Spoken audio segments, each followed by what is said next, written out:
Je vous remercie, chers collègues et frères. Mesdames et messieurs,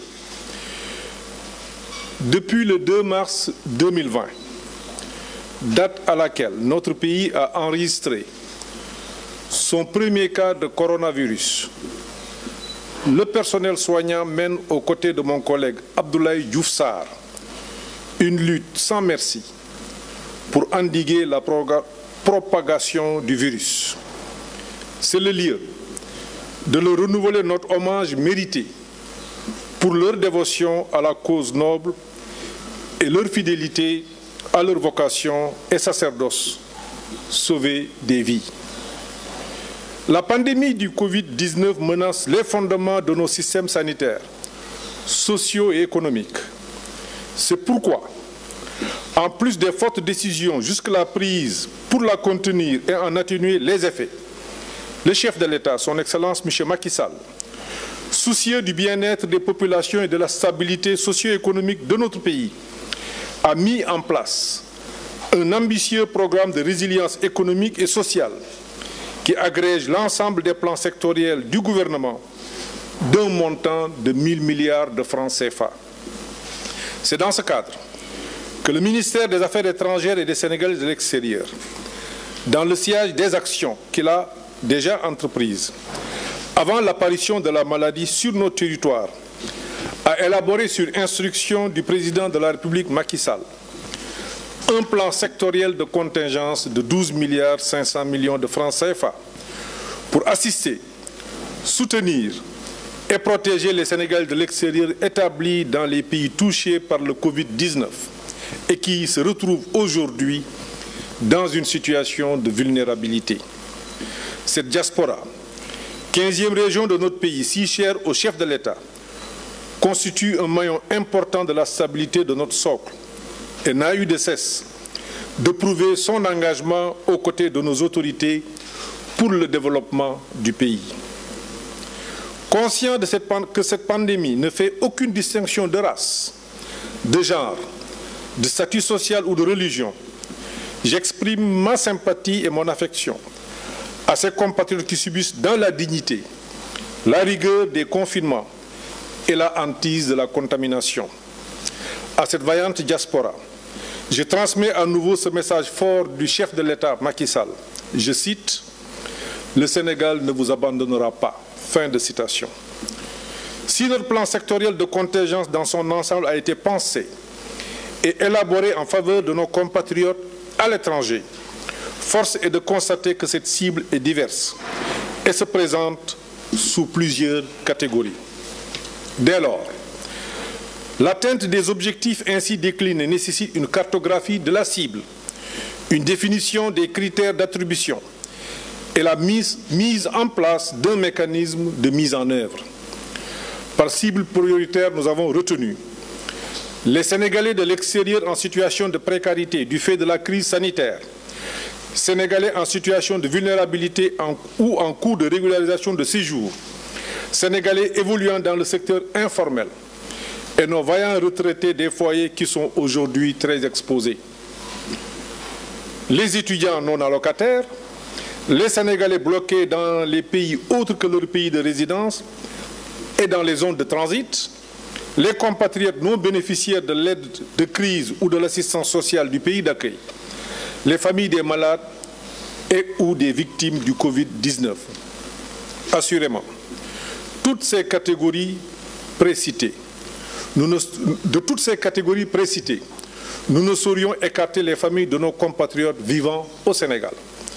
Nombre d'entre elles sont des victimes collatérales et subissent à l'heure actuelle les répercussions de la baisse d'activité économique de leurs parents expatriés en raison de la baisse du volume des transferts. Quant au mécanisme de mise en œuvre, placé sous la coordination de la cellule de crise du ministère des Affaires étrangères des Sénégal de l'extérieur, que préside le secrétaire d'État Moïse Sarr, que je félicite, parce que nous avons eu au ministère une cellule de crise depuis l'apparition, avant que cette pandémie n'arrive au Sénégal. C'est avec nos étudiants qui étaient à Wuhan et qui sont sains et saufs. Cette cellule donc vise à assurer la gestion efficace, efficiente et transparente des ressources allouées dans le cadre du plan de contingence national de lutte contre la pandémie du Covid-19 au bénéfice des Sénégalais de l'extérieur. Les principes directeurs qui fondent la distribution des fonds sont la cohérence des interventions, la transparence, l'équité et la célérité. Ainsi, au niveau de chaque juridiction, sans préjudice des exigences de célérité et de transparence liées à la nécessité d'assister en urgence nos compatriotes, il sera mis en place un comité de gestion de l'assistance et des aides sociales destiné à atténuer les effets du Covid-19 sur les Sénégalais de l'extérieur et renforcer leur résilience. Ce comité, placé sous la présidence de l'ambassadeur, est composé du consul général ou du consul, du responsable des affaires consulaires ou sociales, de l'agent comptable, d'un député de la diaspora, de toute autre personne ressource, membre d'une association ou pas, désignée par le comité et dont la présence est utile à la réussite de la mission. Une plateforme interactive d'échange et d'enrôlement est en cours de finalisation et fera office de moyen important de communication avec notre réseau diplomatique et nos compatriotes. Elle intégrera un formulaire d'identification et de recensement de nos compatriotes susceptibles d'être assistés. L'action du ministère s'appréciera en deux temps forts. Une phase d'urgence que mes services sont en train de mettre en œuvre depuis hier et une autre plus conséquente, dite de résilience, qui impose une nécessaire prise en charge dans le court, moyen, voire le long terme. Mesdames et messieurs, depuis que la crise sanitaire s'est exacerbée dans certains pays, des compatriotes ont malheureusement succombé à la pandémie. Je voudrais m'incliner devant leur mémoire et présenter, au nom du chef de l'État, son Excellence M. Macky Sall, du gouvernement et de l'ensemble du personnel du ministère des Affaires étrangères et des Sénégalais de l'extérieur, ainsi qu'à mon nom propre, nos sincères condoléances. Pareille occasion me permet d'appeler l'attention sur la nécessité d'un respect scrupuleux des directives sanitaires émises par les autorités des pays d'accueil, renforcées par celles de l'Organisation mondiale de la santé, sans oublier les recommandations du Comité national de lutte contre les épidémies au Sénégal. C'est pourquoi instruction a été donnée à toutes nos missions diplomatiques et consulaires de se rapprocher sans délai des autorités administratives et municipales, des villes, des résidences, pour disposer à chaque fois que de besoin, pendant cette période exceptionnelle et que nous espérons bientôt derrière nous, une sépulture dans les cimetières musulmans ou catholiques pour nos fidèles défunts du coronavirus. C'est cette période de guerre contre un ennemi invisible, nuisible et insaisissable commande une fois de plus une union sacrée autour du chef de l'État, une mobilisation de toutes les énergies, une vigilance accrue et un respect strict des mesures édictées par nos autorités sanitaires pour vaincre cette maladie. Ensemble et avec le soutien de tous, nous réussirons. Je vous remercie de votre très aimable attention. mbokk yi ginnaaw bi ma leen nuyoo yéen ñëpp ku nekk ci turam ak santam ñuy sant yàlla bu baax biñ fi teewaatee tey di ndokkeel sunu collègue Abdoulaye Diouf Sarr ak ñi mu àndal ñëpp ci xeex bi nga xam ni adduna bi yëpp dañoo jànkonteel ak moom te yàlla dogal feebar bi dugg Sénégal depuis le 2 mars 2020 li leen yitteel tey mooy aar Sénégal ci wàllu faj li leen yitteel tey mooy fexe ba ku feebar bi dal ñu mën la faj ñu ngi leen di féliciter mook équipe bi mu àndal di rafetlu résultat yi nga xam ne am nañ ko adduna bi yëpp di ko rafetloo politique bi nga xam ne ak mesures yi nga xam ni président Macky Sall jël na ko ba tax tey Sénégal ci réew yi nga xam ni li ñuy def pour xeex feebar bi Sénégal doon na réew boo xam ni amante na ci ndam bi feebar bi duggee Sénégal président xam ni feebar bi ginnaaw nit ñi mu mën a lor dina yàq lu bari ci koom-koom bi mën na sax yàq lu bari ci réew mi loolu moo tax mu defoon benn plan boo xam ni plan bu ñuy woowe plan d'urgence la def ci plan boobu junni milliards yooyu li mu war a faj bari na junni milliards yooyu war nañ cee jàppale santé junni milliards yooyu dinañ ci jàppale koom-koom bi ndax waxtu wi ñu toll koom-koom bi dina soox lool junni milliards yooyu dinañ ci jàppale loolu la président bëgg ñi nga xam ne ay néew ji doole lañu ñu gën leen di woowee ci ay ménages vulnérables loolu moo tax yeneen ministères yi ku ci nekk yaa ngi doxal politique bi nga xam ni président définir na ko ci fànn boobu président jàpp ni sunu mbokk compatriotes yi nga xam ne dañoo nekk bitim réew te ñu tuddee leen 15e région ñu am nag solo lool ci koom-koomu réew mi ndax at yi wees boo jëlee réew mi alal ji mu am yépp daanaka téeméer boo jël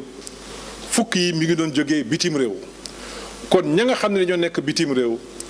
am nañu solo lool ci koom-koomu Sénégal moo tax président jëloon dogal jox ndigal ministère des affaires étrangères génnee ci alal jooju fukki milliards ak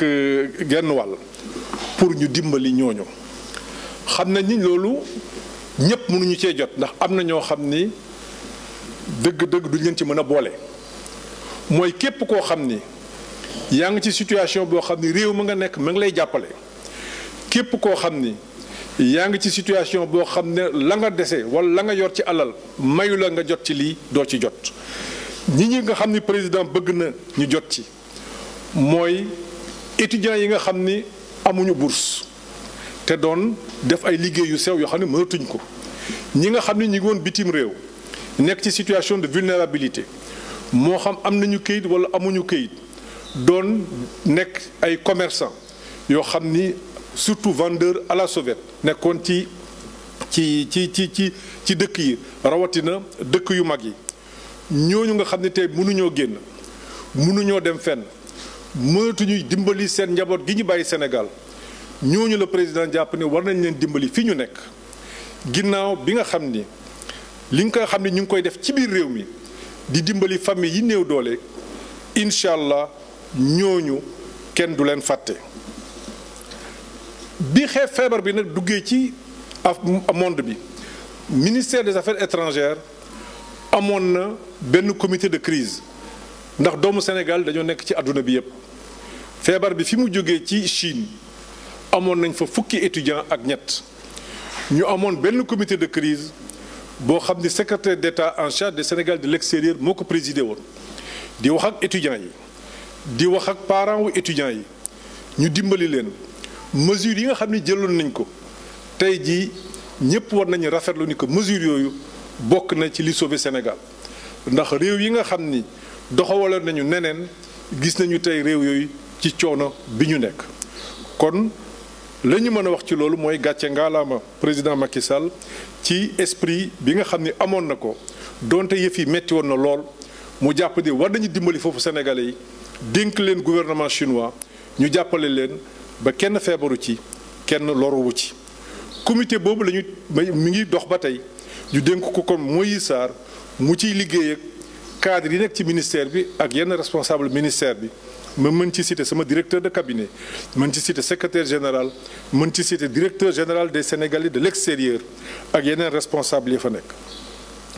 comité boobu lañ ko laaj mooy na gaaw lañ ko laaj mooy nañ ko jëmale nañu defar mbir mi ci procédure yu gën a jub te nañ ko déconcentrer décentraliser ko moo tax alal ji du des Sénégal incha allah ci fan yu néew Moïse dina fi ñëw wax leen réew mu nekk la fay dugg wax leen nit catégorie bu nekk mooy ñi ma lim léegi catégorie bu nekk ñaata lañ lay jox ñaata la ñu war a jox étudiants yi ñaata la ñu war a dimbale ñi nga xam ne dañoo nekk ci secteur informel te tey jii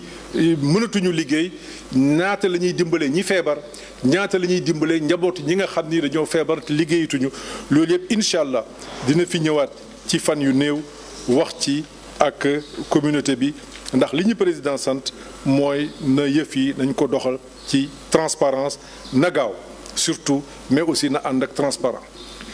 région bu nekk lu ñu woowee juridiction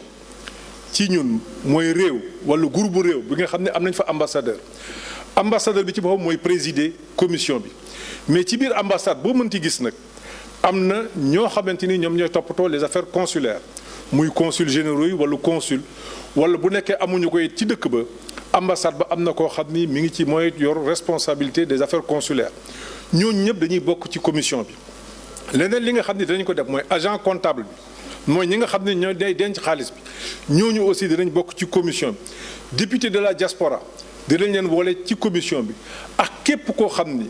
jàpp nañ ni sa teewaay ci commission bi dina jariñ askan bi jox nañu ndigal comité bi na la woo lépp pour mu leer lépp pour mu gaaw incha allah am na loo xam ne commencé nañ ko def depuis démb loolu nag mesure de soutien d'urgence la boo xam ni def nañ ko depuis démb ñu ngi exécuté benn dépense boo xam ni toll na ci 1 milliard yaakaar nañ ni tey wala gën baa tardé fii ak fin de semaine ambassades yi ak consulat yi dinañ ko jot séddale nañ leen ko loolu yëpp incha allah Moïse dina ñëw wax nañ ko fi defee. yàlla nag dafa dogal feebar bi am ay doomu Sénégal yu mu dal bitim réew am ci ñoo xam ni dañ ci wàññeeku ñuy jaale ci turu président Macky Sall ñooñu ñëpp seeni njaboot di leen jottali aussi njaalu gouvernement bi ak njaalu ministère des affaires étrangères amoon nañu nag aada koo xam ni da nga wàññeekoo bitim réew moo xam say mbokk dañ lay andi moo xam ambassade bi da lay dimbali moo xam ministère bi da lay dimbali mais ñun mën nañu seede ni ñu bari ci ñoom président Macky Sall ci boppam jàppale na leen ndax ñu mën a delloo si seeni néew fii ci Sénégal mais fii jamono bi toll tey recommandation yi nga xam ne jot nañ ko ci OMS waxtaan yi nga xam ne am nañ ko ak autorités yi nga xam ni ñoom ñoo yor réew yooyu ak conseil yi nga xam ni sunu autorités yi nga xam ne ñoom ñooy toppatoo ci wàllu santé wax nañ ñu ko fi mu nekk nii ñooñu mënuñu leen andi Sénégal li ñuy ñaan seen i mbokk mooy nañ leen denc fi nga xam ni foofu la yàlla jëlee seen bakkan dinañ nag jox nañu ay instructions pour que sunu ambassades yi ak sunu consulat yi ñu jàppale ñooñu pour ku ci nekk diine bi nga bokk wala aada bi nga nekk ñu fexe ba ñu denc la ci anam yu dëppoog yooyu moo tax président joxe na ndigal aussi ñun wax nañu sunu consulat yi dëkk yi nga xam ne dafa jar ñu jënd suuf si ñu leen di denc ba ñu mën fa tëdd kooku it incha allah dinañ ko def ci nu mu gën a gaawee alal ji njëkk a yóbbante daanaka loolu lay jariñ maintenant am na yeneen sénégalais yoo xam ni yàlla mën naa dogal ñu wàññeeku ci yeneen feebar bu dul feebar bii nga xam ni tey jii moom moo sonal adduna bi yëpp ñooñu dinañu waxtaan ak docteur yi nga xam ni ñoom ñoo constaté seen décès képp koo xam ni jàpp nañ ni du feebar boobu moo la yóbbu bu say mbokk yittewoo ñu denc la fi nga wàññeekoo mën nañ la ci jàppali waaye bu sa mbokk yi jàppee ni da nga war a ñibbisi te ñun ñu xam ni du feebar boobu moom moo tax nga wàññeeku lépp loo xam ni gouvernement bi daan na ko ci def wala gouvernement bi mën na ko dinañ ko fexe ba ñooñu mën a ñibbisi ñuy dellu di jaale mbokk ñooñu di mettitlu di naqarlu la nga xam ni dal na leen ndax ku sañoon bu sa mbokk wàññeekoo nga defal ko la nga xam ni moom la mujjee ñaan balaa muy génn àdduna wala nga defal ko yow li nga xam ni moom moo gën a dal sa xel mooy andi ko ci réew mi ndax nga mën fa dem di ko ziyaare waaye ni àdduna bi bindoo tey ak danger yi nga xam ni am nañ ko risques yi nga xam ni am na ci àdduna bi ñu dem ba àdduna bi dem beeg dikk bi dañ ko taxawal ñu dem ba ci àdduna bi boo amee sa doom mbaa nga am sa wayjur mu nekk ci bitim réew mënoo ci moom dara mënoo ko jëli mënoo ko fekki donte da nga ko mën bu àdduna demee ba tollu foofu nañu nangu ni la àdduna bi laaj ndax réew mi yëpp mën a mucc loolu rek la gouvernement bi mën a def ci loolu la gouvernement bi taxaw moo tax ñuy ñaan sunu mbokk yooyu donte xam nañ ni metti na parce que ñaari naqar la mooy naqaru am ko wàññeeku ak naqaru la nga bëgg mënoo ko def. nañu xam ne gouvernement bi mi ngi seen wet lépp luy ndimbal ñu mën ko dinañ ko def ci autorité diplomatique yooyu pour ñu mën leen denc bi gën a rafet. am na ay cas yoo xam ne réussir nañ ko ci déjà Espagne ñuy dellu di jaale mbokk mi nga xam ni noppaloo na Espagne denc nañ ko fa ndax jullit la woon ci cimetière ci carré jullit yi fa nekk imam taxawu na ko ba ñu ngi koy ñaanal yàlla xare ko àjjana. ñuy ñaan yàlla aussi ñi nga xam ne wàññeeku nañu ci yeneen réew yi nañ ñu dimbali topp ñu ci loolu ndax loolu mooy la nga xam ni dina leen jariñ ñoom fi ñu nekk ndax loolu mooy liy jariñ réew mi ndax réew mi tey li ñuy def yëpp mooy xeex ba préserver réew mi te réewu àdduna yëpp ci loolu la ñu mànko ma leen di nuyu di leen sant di leen gërëm di leen masawu